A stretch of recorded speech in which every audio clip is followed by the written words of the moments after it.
Since somebody on a recent livestream asked for it, here's a short World of Warships pronunciation guide for German ships. Additionally, I add some background information on the origin of the name and the historical person or place. So let's get started. First off, the Hermelin, which translated means stoat or short-tailed weasel or ermine. In German it is also known as großes Wiesel, not the ship but the animal, which means big weasel. So important here is to pronounce the H, Hermelin. Next is the Dresden, which is named after the famous and beautiful city in Saxony, Germany. Then we have the destroyer V25 oder in German V25. Now the important part here is to pronounce the V as V. And yet more importantly note that 25 in German is the other way around, namely 520.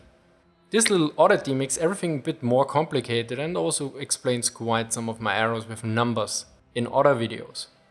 So important here, V25. So you pronounce the 5, and then 20. Then there's the famous Emden, again named after a city. Note that the Great War Channel has a 10-minute special on the SMS Emden, so I refer to this one. Now let's take a look at the first battleship, the Nassau. It was named after the Duchy of Nassau, Herzogtum Nassau.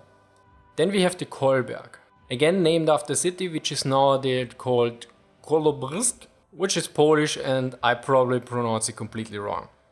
Although in this case we should add that it might also be named after the siege that took place there in 1807, where Prussians held out successfully against Napoleon.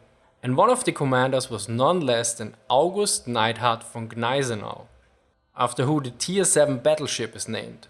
Also note that there was a World War II propaganda film with the same name, something I learned during my internship at the Military History Research Institute in Germany, Potsdam. Next in line is the G101, or in German G101. So as you noted probably, in English you usually pronounce one digit at a time. Whereas in German we usually pronounce the whole number. So instead of 101 we say 101. For instance, the Messerschmitt 262 in English, in German is Messerschmitt 262. And I usually mix it up all the time because sometimes I think about how it's done in English and sometimes I just fall back to the standard German number doctrine. Then we have the battleship Kaiser, which means emperor or imperator, if you're more on the Latin side of things. Note that at least for me, Kaiser has quite a weak vibe nowadays, whereas emperor feels still rather powerful. But be aware, I'm not sure how other German speakers feel about that, because in Austria we have a special dish, Kaiserschmarrn, which also kinda probably influenced how we feel about the word Kaiser, because it's a sweet dish and Schmarrn is also kind of a light insult if somebody talks bullshit. So basically the Austrian word for bullshit or nice bullshit would be Schmarrn. So the connotations always change a bit.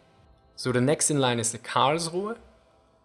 Again, a German city, this time in Baden-Württemberg. Nowadays it houses the Federal Constitutional Court and the Federal Court of Justice. I guess the later one suffered the same fate as the ship, which was sunk.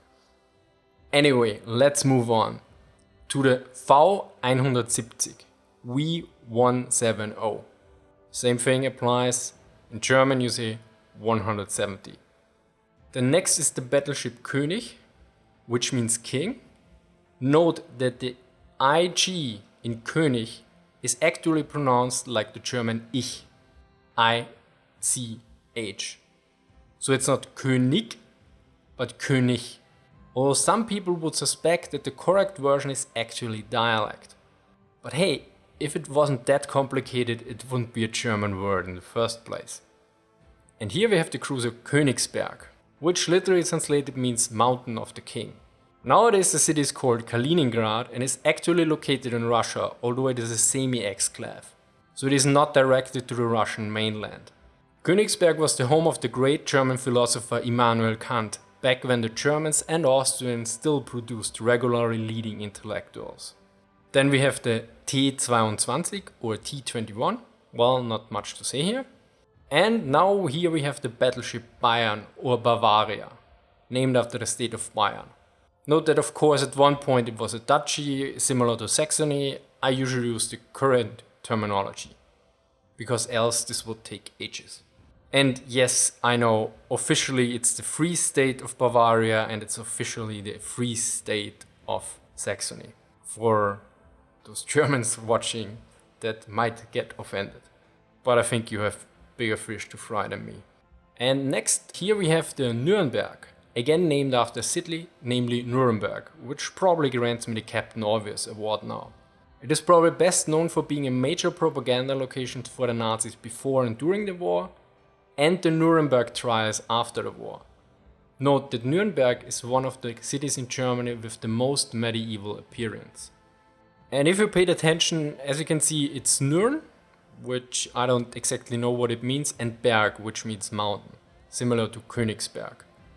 So if you have trouble pronouncing one of the two ships, go with the Berg first, and then learn the other stuff, and then combine it. As mentioned in my first pronunciation video, in German you can put all nouns together in a way, so you have these big, huge names. Next is the destroyer Gede or Ernst Gede, and as far as I know it's named after Ernst Gede, who served as an artillery officer on the previously mentioned MMS Emden. So as you can see, everything is kinda connected in a way. Then we have the battleship Gneisenau or battlecruiser, whatever you fancy, named after August Neidhardt von Gneisenau, a Prussian field marshal that served in the Napoleonic Wars, and one of the key reformers of the Prussian military next to Gerhard von Scharnhorst. This is the reason why the Gneisenau and the Scharnhorst are sister ships. So in a way you could say brothers in arms, sisters in ships, although that sounds extremely awful. Next, the cruiser York, which is named after the Prussian Generalfeldmarschall Ludwig York von Wartenburg, who served also during the Napoleonic Wars. So let's move to the Leberecht Maas. This ship is named after the commander of the German forces of the First Battle of Heligoland Bight in World War I. Now Scharnhorst we covered already, so let's move on to the Bismarck, which is named after the famous German YouTuber Bismarck. Ah no, just kidding. Of course it is named after Prussian Otto von Bismarck, the famous Iron Chancellor, who was crucial in the unification of Germany. Then we have Admiral Hipper, named after Franz von Hipper, who served in World War I, most notably at the Battle of Jutland, which is of course covered by the Great War channel, so you might want to check it out here. Then there are the Z23, Z46 and Z52.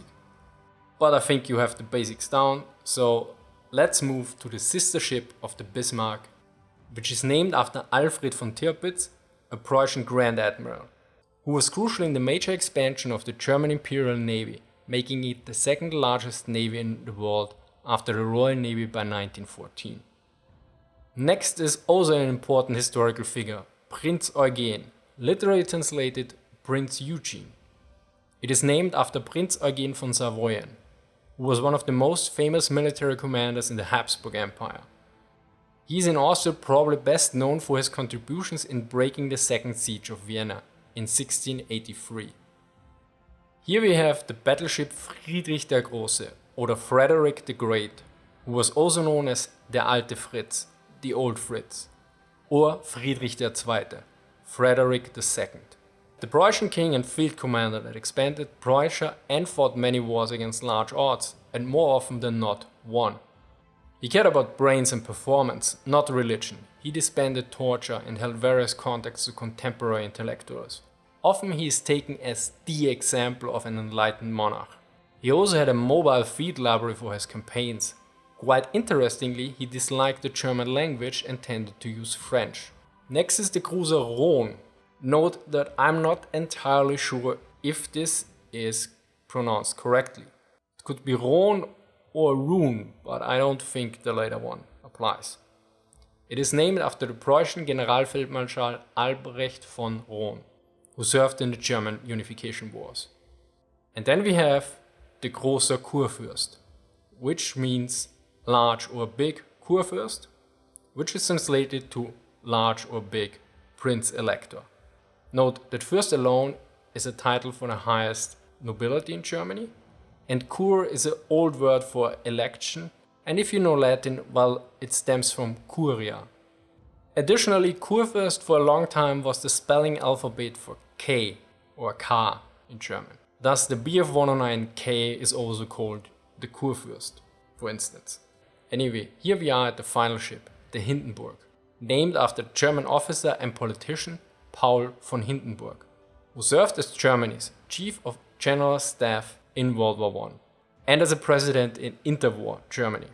And the ship, which isn't included yet, is the aircraft carrier Graf Zeppelin, named after Count Ferdinand von Zeppelin, who is famous for his airships. Note, if you want to know more about the aircraft carrier, check out this video up here. Now, in this case, some sources are linked in the description. I mostly used Wikipedia here since quite many information is common knowledge anyway.